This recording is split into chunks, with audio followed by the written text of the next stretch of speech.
Assalamualaikum warahmatullahi wabarakatuh. Halo teman-teman semuanya, kembali lagi ke Kepo Kemasters Podcast.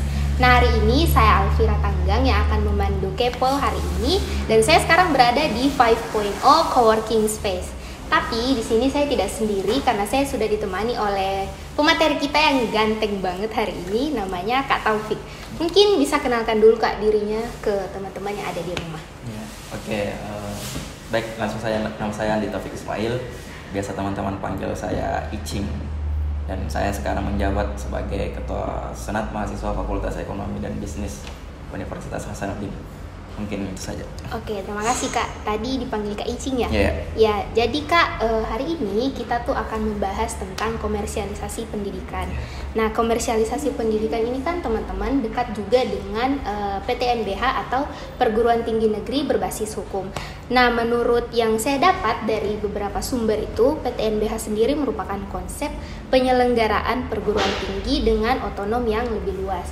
Tapi kita mungkin sebelum beranjak lebih jauh ke sana, mungkin saya tanyain dulu nih gimana kabarnya Kak Icing, bagaimana kesehariannya sekarang nih?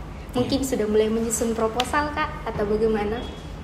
Mungkin kalau sekarang ya cukup baik, disibukkan dengan berbagai program kerja yang ada di Senat FEB. Mungkin kalau proposal itu belum, karena memang sengaja ditunda untuk supaya kita lebih fokus di pengerjaan program kerja yang ada di lembaga. Oke, siap Kak. Jadi teman-teman mungkin kita bisa langsung masuk aja ke tema kita hari ini, yaitu komersialisasi pendidikan. Nah, sebelum itu Kak, mungkin saya mau bertanya dulu, menurut Kakak sendiri nih, apa itu PTNBH? Oke. Semuanya sebelum menjawab itu kan saya di chat sama teman-teman yang bernama Tasya. Dan di situ tema yang diberikan sama saya layak ke Unhas menyandang status PTNBH. Nah, mungkin sebelum menjawab itu saya terangkan dulu.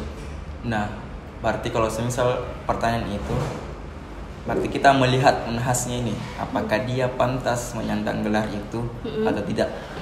Nah, sebenarnya secara prinsip organisasional, secara struktural, dia memang sudah layak. Kenapa sudah layak? Ya karena memang itu suatu hal yang sifatnya struktural, tidak dipaksakan. Okay. Nah, walaupun secara kultural, misal kulturalnya di Unhas itu tidak layak, tapi otomatis ketika kita dorong secara struktural, otomatis kultural itu akan mengikut ke struktural itu. Nah, pernyataan selanjutnya bahwa sebenarnya bukan Unhasnya yang kita lihat sebagai apakah dia pantas menyandang PTNBH, tapi bagaimana sebenarnya PTNBH ini? Karena secara universitas semua universitas semuanya layak ketika kita ditinjau secara institusi, kan dia cuma wadah begitu. Ketika kita dorong untuk penanaman orientasi pola hubungan organisasi di setiap institusi, itu kan ya layak sebenarnya, cuman apa yang ada di balik itu, apa yang PTNBH itu yang cenderung dipaksakan ini. Nah, PTNBH itu selaras tadi yang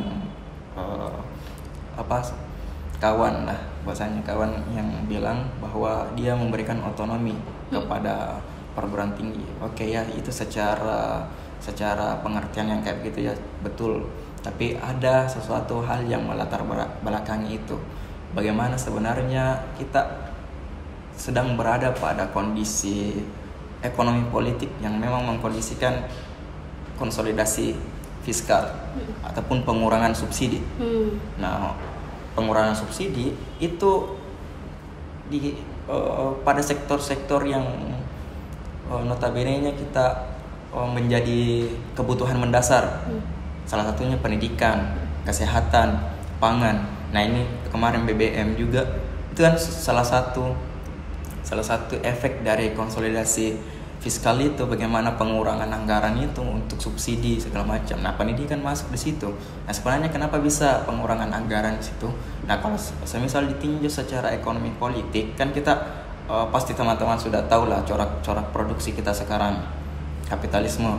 Nah, bagaimana dia pada saat rentang waktu 1970-1980 ingin ingin mengatasi krisis internalnya lah, katakanlah begitu, krisis internalnya.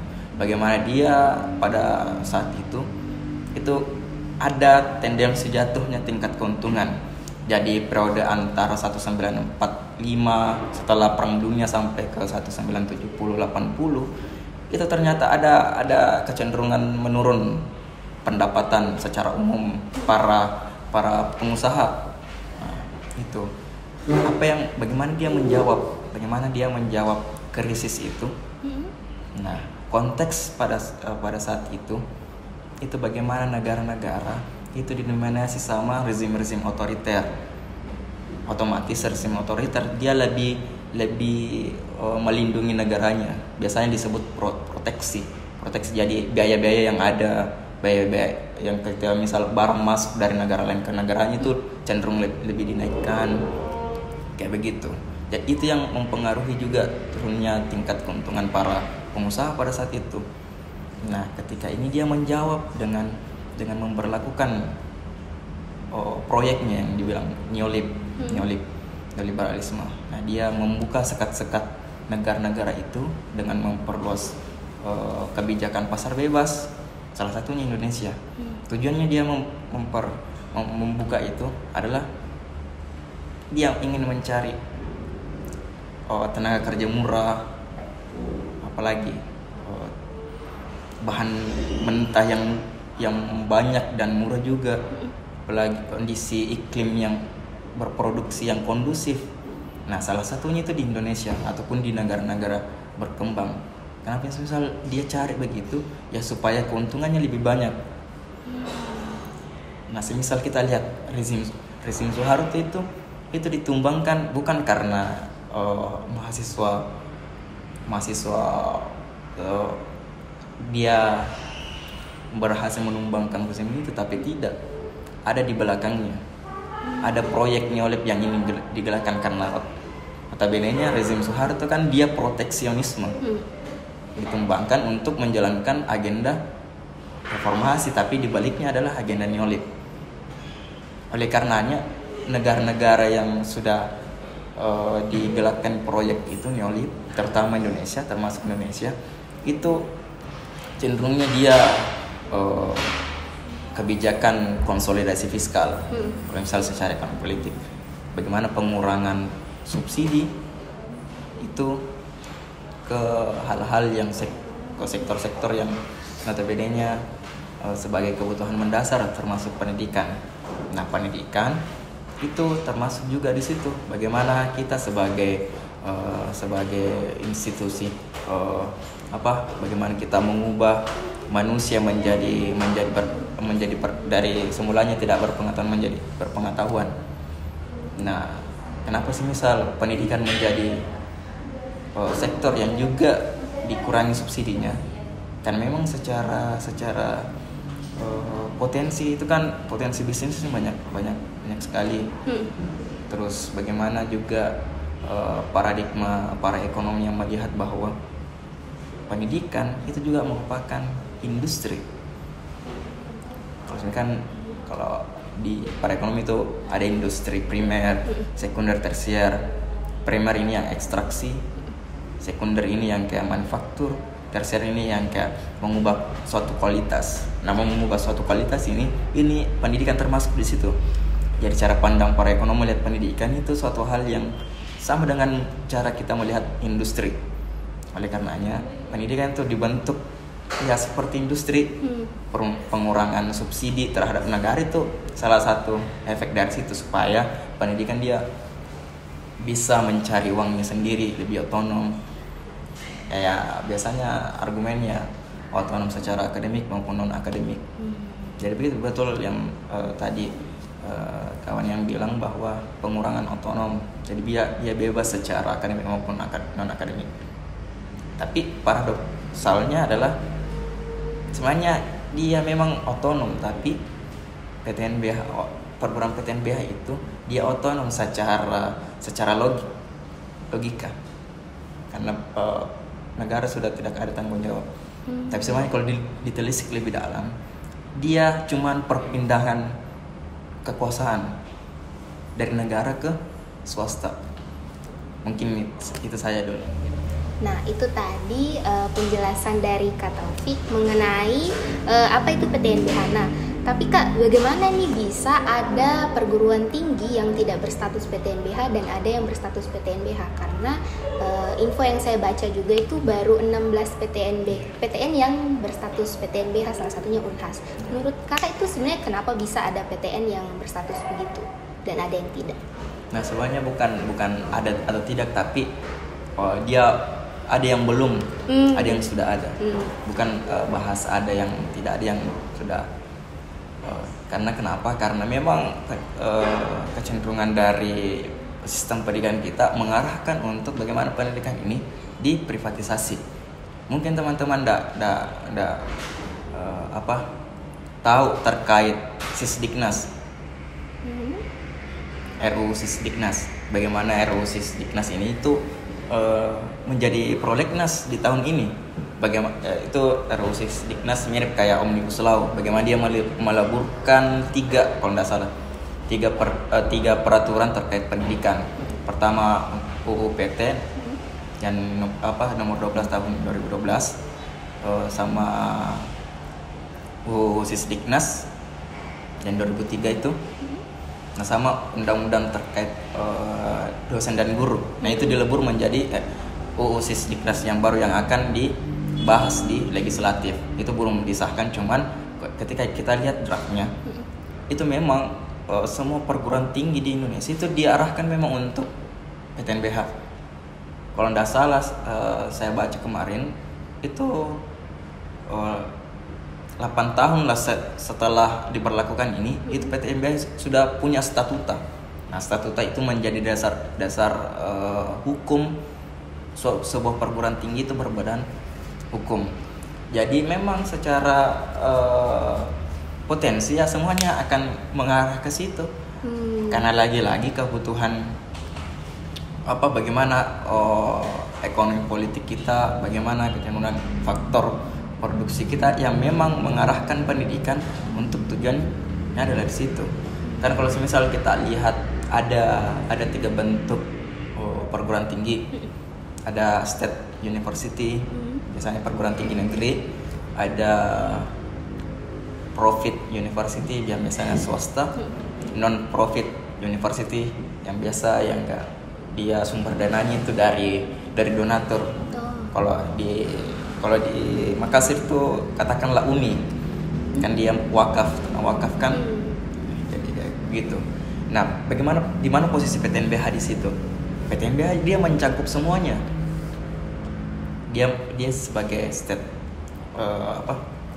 university, dia sebagai profit university dan non profit university. Contohnya Unhas. Nah, secara prinsip dia merupakan perguruan tinggi negeri, tapi secara praktik dia merupakan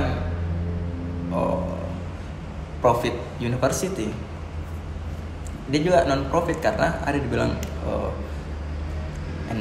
endowment fund, itu dana abadi, di mana bagaimana perguruan tinggi itu sumber dananya adalah dari misal sumbangan alumni, perusahaan dan lain-lain.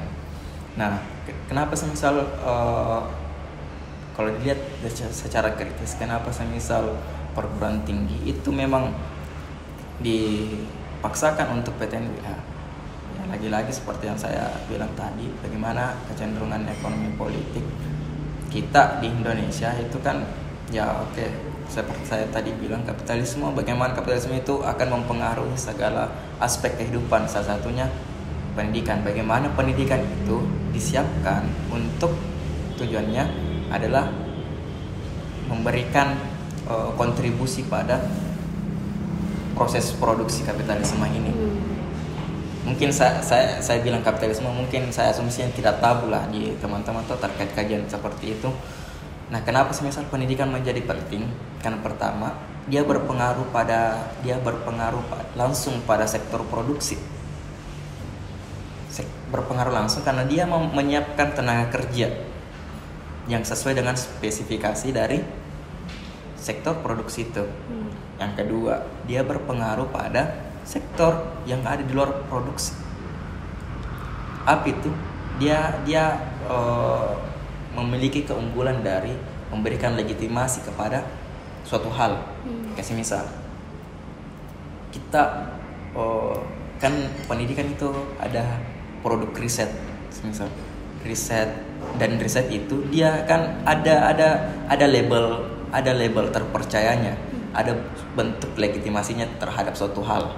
Nah, ketika riset ini itu diambil alih untuk melegitimasi suatu komoditas lah, ataupun suatu motif untuk eksploitasi semisal, itu kan membuat kita percaya, oh ini udah baik, ini udah diterima di masyarakat sebagai suatu hal yang ilmiah. Contohnya semisal ketika perusahaan tambang ingin mengeksploitasi semisal di pegunungan karena ada mineral di dalamnya, iya, ini perusahaan menyewa semisal dari pendidikan perguruan tinggi untuk riset di situ. Nah, kan biasanya riset itu digunakan ya untuk melegitimasi itu, padahal secara objektif itu kan merusak, katakanlah, tapi keluaran risetnya mengatakan bahwa ini layak. Nah, itu kan melihat bahwa pendidikan itu penting di situ, dia memberikan legitimasi akan suatu hal. Nah, itu menjadi tidak heran semisal pendidikan sekarang baik secara aktor maupun produk ilmiah itu tujuannya untuk melegitimasi itu. Misal kemarin rangkap jabatan, atau coba teman-teman nantilah kaji terkait siapa aktor-aktor semisal di UNAS lah, aktor-aktor dari guru besar atau dosen lah yang memang sebagai aktor dalam menyumbang produk ilmiahnya untuk tujuan-tujuan eksploitatif yang kayak begitu. Kayak misal dalam legitimasi untuk kepentingan pembangunan infrastruktur, pertambangan, dan lain-lain. Nah, coba teman-teman kaji nanti itu. Pasti banyak. Karena memang begitu. Semua produk yang ada di pendidikan, terutama pendidikan tinggi, itu diekstrak untuk kepentingan para korporasi tentunya. Karena dia berperan penting dalam sektor produksi dan reproduksi. Mungkin itu dulu. Oke, terus Kak, bagaimana nih bagaimana caranya ini suatu perguruan tinggi bisa mendapatkan status tersebut? Apakah ada syarat-syarat tertentunya sampai bisa dia berstatus PTNBH? Nah, kemarin sebenarnya cukup sulit sebenarnya karena di awal kan ada 3 fase menuju ke PTNBH secara periodik waktu tuh. Pertama itu PTBHMN, BLU sampai PTNBH. Nah, itu melalui banyak perdebatan lah, pro kontra, baik itu dari akademisi, para politisi maupun masyarakat. Nah, sebelum BLU itu ada dibilang UU BHP. BHP ini mirip dengan UU PT nomor 12 tahun 2012, cuman itu ditolak di GR di MK dan berhasil ditolak sama MK. Dan ya teman-teman mahasiswa tuh di situ setidaknya menang lah karena dia berhasil menghapuskan undang-undang yang menjadi dasar hukum dari PTNBH itu. Namun setelah itu muncullah ini undang-undang nomor 12 tahun 2012 tentang perguruan tinggi. Nah, ini undang-undang nomor 12 tahun 2012 ini merupakan payung hukum sebenarnya PTNBH di Indonesia. Mirip sama BHP, tapi ditolak BHP-nya dan dibuat ulang lagi, tapi dalam kemasan yang lebih menarik tentunya. Nah, ini yang kita pakai sampai sekarang, undang-undang terkait perguruan tinggi. Nah, setelah itu PTNBH itu kan ya tadi itu secara periodik. Nah, sebenarnya PTNBH itu dia memang menegaskan bahwa suatu perguruan tinggi layak atau tidaknya itu pada awalnya pada awalnya layak atau tidaknya itu dilihat dari bagaimana perankingannya, bagaimana dilihat fasilitasnya, bagaimana dilihat perkembangan ilmu pengetahuannya. Nah itulah kenapa pada awal-awalnya itu perguruan tinggi yang besar saja yang masuk PTNBH, semisal UI, UGM, ITB. Nah UNAS itu setelah itulah baru masuk menjadi PTNBH. Nah ini kan per gelombang itu. Nah syarat PTNBH itu lebih dipermudah sekarang melalui Kampus Merdeka. Kampus Merdeka kan ada 4 pokok kebijakan. Salah satunya itu adalah mempermudah perubahan suatu status menuju ke PTNBH. Nah itu jadi secara status kita mudah memang dalam menyandang PTNBH. Semisal di Kampus Merdeka juga itu kan ada, misal dia membuka prodi baru itu harus ada mitra dengan perusahaan-perusahaan besar, perusahaan transnasional, nasional, daerah, negara. Nah, apa dampaknya ketika membuka suatu prodi baru dengan backingan ataupun mitra dengan perusahaan-perusahaan itu, otomatis kurikulum yang hadir dalam program studi itu akan mengikuti maunya si mitra ini. Bahkan di Kampus Merdeka sendiri itu dijelaskan, ditekankan bahwa pembuatan kurikulum itu mengikutkan stakeholder perusahaan itu. Jadi memang kalau ditanya terkait bagaimana caranya untuk mendapat status PTNBH, ya sekarang memang dipermudah dengan Kampus Merdeka ini. Apalagi nanti RUU Sisdiknas disahkan menjadi UU Sisdiknas. Nah itu secara basis hukum itu memang ditekankan, diwajibkan untuk dia PTNBH. Kalau tidak salah 8 tahun setelah itu harus punya statuta semuanya. Dan statuta itu menjadi dasar hukum setiap universitas dalam menyandang status PTNBH. Oke, jadi Kak, berarti mungkinkah ini status PTNBH yang disandang di Unhas ini bisa saya dicabut? Kalau dilihat, kalau semisal berbicara bisa, kan kita dalam menjawab bisa atau tidak, kita harus menyediakan syarat-syaratnya untuk bisa. Ya syarat-syaratnya bagaimana kita pertama melihat apa sih sebenarnya dasar legitimasi dari PTNBH itu. Kalau kita lihat ya dasar hukum tentunya. Itu yang tadi yang saya bilang, undang-undang perguruan tinggi. Nah, selain itu dasar hukum, bagaimana kecenderungan ekonomi kita? Karena kan segala aspek kehidupan itu sebenarnya kalau dilihat ditinjau dari kacamata ekonomi politik, yang menjadi basis adalah ekonomi. Karena kenapa ekonomi? Ya karena memang kita dikondisikan oleh faktor ekonomi itu. Kita tidak akan bisa misal kita tidak akan bisa mengerjakan PR semisal kalau kita tidak makan. Begitulah logikanya. Jadi kalau semisal kita lihat permasalahan sesuatu, lebih baik kita tinjau secara ekonomi politik tentunya.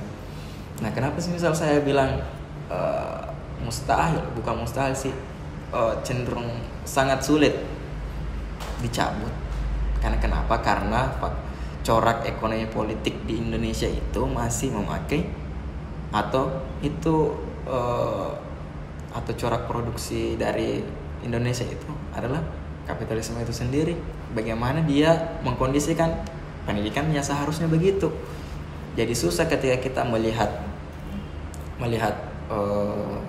ingin mencabut semisal PTNBH hanya dengan berlandaskan cabut undang-undangnya yang menjadi landasan hukum. Tidak, ada yang di belakangnya. Bagaimana tendensi ataupun kecenderungan ekonomi politik main di situ. Buktinya BHP kan itu menang, dibatalkan di MK, tapi lahir lagi UPT yang sampai sekarang dia. Jadi susah kalau kita ingin mencabut masih pakai sudut pandang hukum, karena ada ekonomi politik yang bermain di belakangnya, di mana ekonomi politik itu yang mempengaruhi sampai bagaimana struktur pendidikan itu. Itu tadi yang kujelaskan, bagaimana dia memang penting sebagai penyumbang dalam sektor produksi maupun reproduksi. Seperti yang tadi saya jelaskan, bagaimana perusahaan-perusahaan transnasional ataupun perusahaan nasional itu membutuhkan tenaga kerja murah, apalagi bahan baku yang banyak, kondisi iklim yang berproduksi yang kondusif. Nah, tenaga kerja murah ini itu diproduksi dari perguruan tinggi. Kenapa sih misal perguruan tinggi kita mahal? Kira-kira kenapa dikondisikan untuk mahal? Mungkin karena kalau menurut saya pribadi, kan kita berstatus PTNBH, berarti kenapa UKT kita dalam hal ini tuh naik atau tinggi sekali, mungkin untuk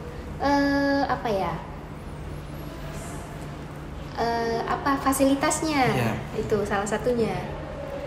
Ya semuanya, ya oke. Itu yang menampak kita lihat. Iya. Tapi semuanya apa yang mendasari itu? Kalau saya lihat ada dua. Pertama, penciptaan tenaga kerja cadangan. Misal dinaikkan UKT-nya biaya pendidikan, otomatis banyak yang tidak terserap ke sektor pendidikan, otomatis banyak yang pengangguran terbuka. Kita lihat misal perbandingan, kalau tidak salah tahun 2020 terakhir saya buka, itu ada perbandingan angka pengangguran terbuka. Misal di sektor pendidikan menengah itu angkanya 11% lah ke atas. Nah, kalau di perguruan tinggi itu 7%. Misal apa yang bisa kita lihat, bagaimana pengangguran tingkat pendidikan menengah yang mau masuk di perguruan tinggi itu luas.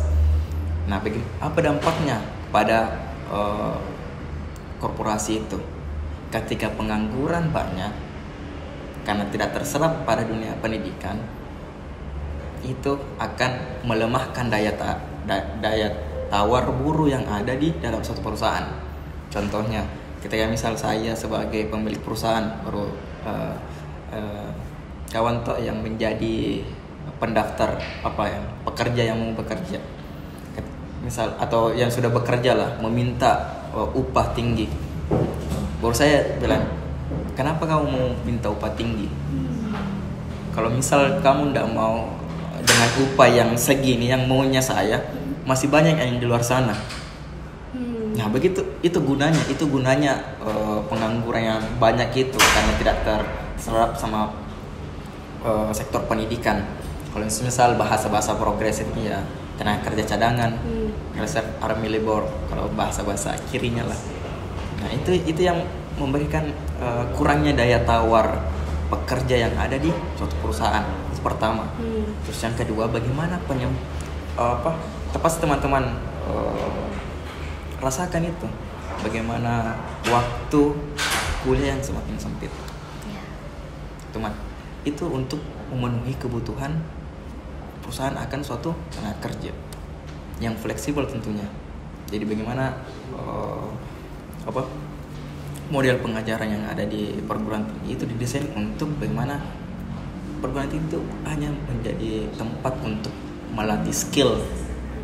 Bedakan skill sama pengembangan pengetahuan. Pasti kalau Jamila kajian-kajian yang lebih mendalam, cukup teman-teman lihat secara menampak saja bagaimana kecenderungan pola pengajaran di kampus.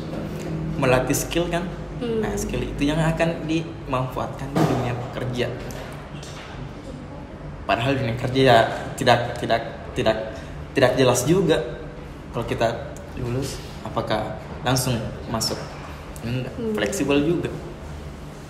Yaitu untuk menciptakan tenaga kerja yang sesuai dengan spesifikasi tentunya. Kayak gitu.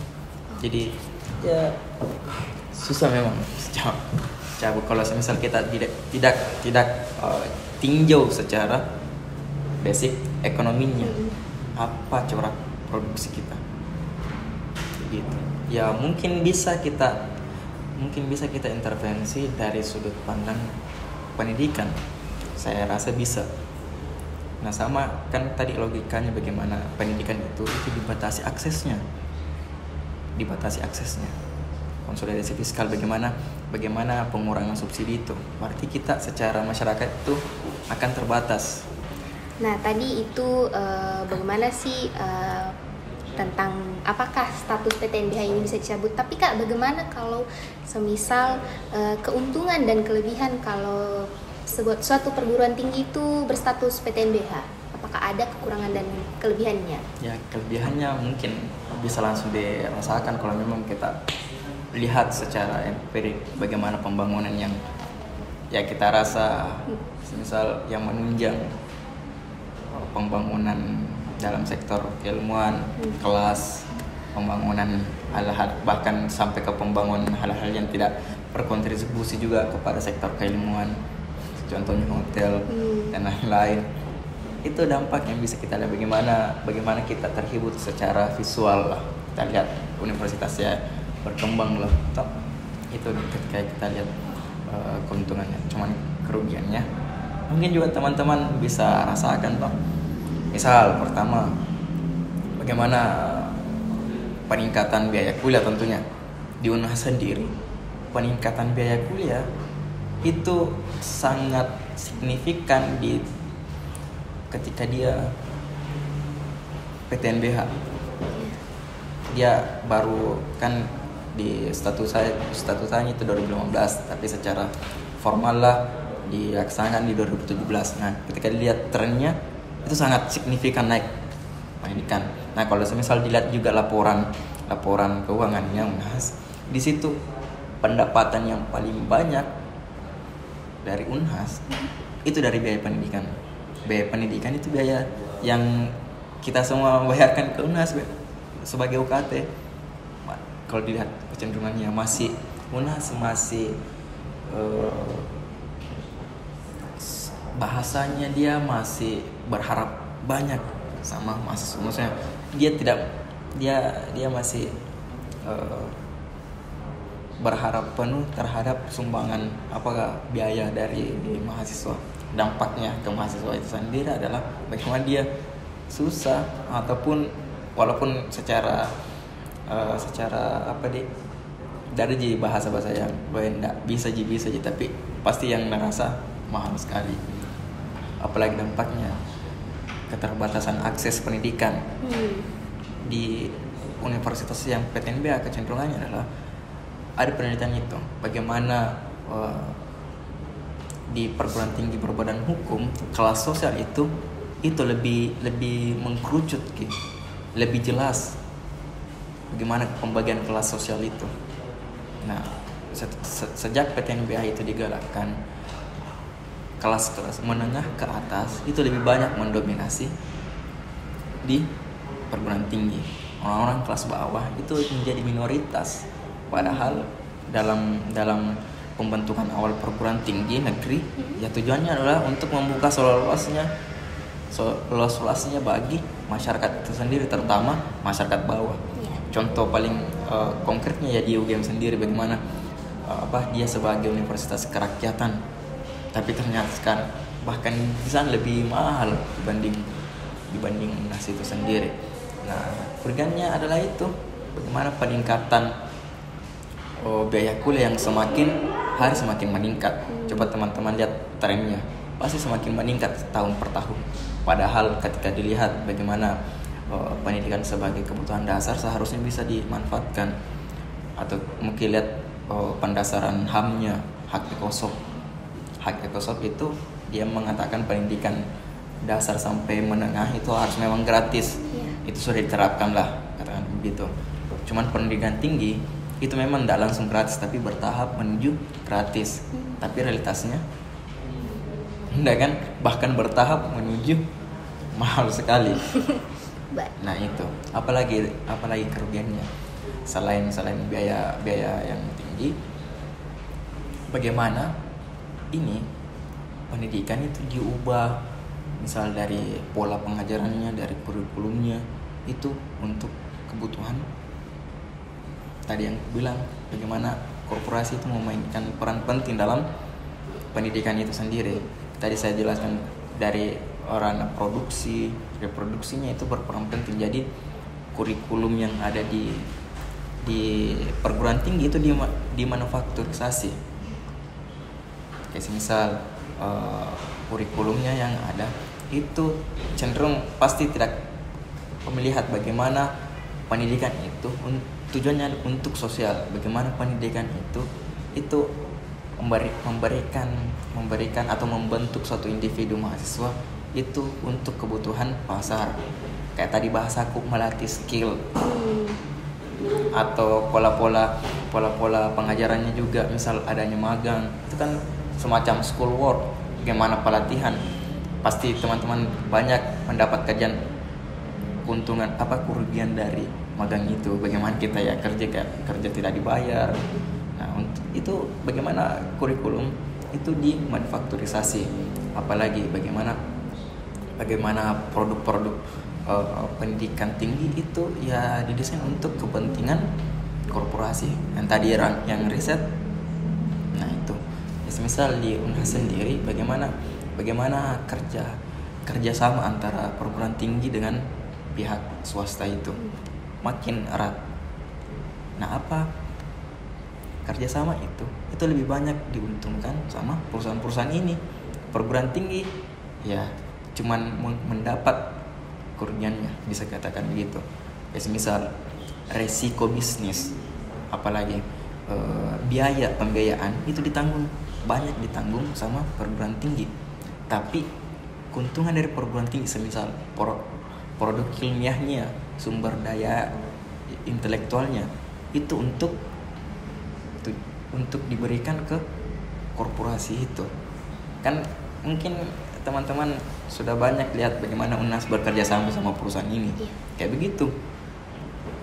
Unhas misal dia menanggung biaya dari perusahaan itu, dia menanggung resiko bisnis dari perusahaan itu, tapi dia menyumbangkan semisal produk ilmiahnya ke perusahaan itu, apalagi SDM-nya ke situ. Jadi seakan-akan kita kelebihan keunggulan tadi perguruan itu diekstraksi untuk kepentingan korporasi itu. Nah, apalagi kira-kira dampaknya ke organisasi mahasiswa, depolitisasi. Dampak dari dipersempitnya itu waktu kuliah itu kan berdampak ke organisasi kita misal penyempitan itu. Jadi kita seakan-akan hanya sibuk mengurus misal akademik. Itu tidak salah, cuman kita memang didesain untuk sibuk di situ. Padahal kita lupa bahwa tujuan dari universitas itu adalah, atau tujuan ilmu pengetahuan itu adalah untuk masyarakat. Jadi kita dikurangi sisi-sisi sosialnya, sisi-sisi aktivismenya, kayak gitu. Berdampak juga ketika semisal di birokrasi dari organisasi mahasiswa, semisal Perormawa. Bagaimana Perormawa itu kan di peraturan Menteri Pendidikan dan Kebudayaan 1998 itu kan melihat Ormawa ini oleh dan untuk mahasiswa itu sendiri. Nah, dari dan untuk mahasiswa ini itu memang menjadi roh dari reformasi itu. Tapi apa sekarang? Bahkan di peraturan itu menegaskan bahwa memang organisasi mahasiswa itu merupakan bagian dari universitas, tapi dia tidak merupakan bagian dari birokrasi universitas. Sekarang apa? Adanya Perormawa itu menegaskan bahwa organisasi mahasiswa itu berada di dalam bawahan dari birokrasi fakultas maupun universitas. Saya sebagai semisal pejabat di organisasi tingkat fakultas merasakan itu, bagaimana memang kita masuk dalam struktur birokrasi fakultas itu, kita menjadi bawahannya. Otomatis ya kan logika bawahan itu kan kita harus mengikut gitu. Padahal dari Permendikbud 1998 itu ya kita sebenarnya ya memang bagian dari universitas tapi tidak bagian dari birokrasi. Nah, di Perormawa juga dijelaskan bahwa bagaimana kita kegiatan-kegiatan itu harus mendapat izin dari birokrasi. Bayangkan coba teman-teman sudah menyusun konsep yang matang berbulan-bulan, berhari-hari, dana, pencairan dana segala macam, tapi pas minta izin itu langsung ditolak. Coba rasakan bagaimana pedihnya itu. Nah itu bagaimana kita memang secara politik organisasi mahasiswa itu diberangus, secara fungsi sosial organisasi mahasiswa itu dikerdilkan. Apa misal fenomena yang ada di Unhas, bagaimana wakil rektor sekarang itu menggabungkan kemahasiswaan dan akademik. Jelaskan di situ bagaimana sudut pandang akan kemahasiswaan itu dipersempit hanya melihat mahasiswa itu dari segi akademik. Padahal dia juga punya sisi-sisi yang lain, sisi sosial. Bagaimana kontribusinya mahasiswa kepada sosial dalam bentuk aktivismenya. Begitu pula sisi-sisi politik. Bagaimana kita dapat mempengaruhi atau menekan segala kebijakan. Katakanlah begitu yang secara historis ya kayak begitu. Bagaimana kita intinya berkontribusi dalam keberlangsungan kehidupan masyarakat itu dikerdilkan hanya melihat sudut pandang akademik. Otomatis kita mahasiswa itu yang notabene-nya memiliki pengaruh ke sosial itu menjadi hanya mementingkan diri kita sendiri, menjadi individual. Itulah dampaknya bagaimana di PTNBH itu ke organisasi mahasiswa. Mungkin itu.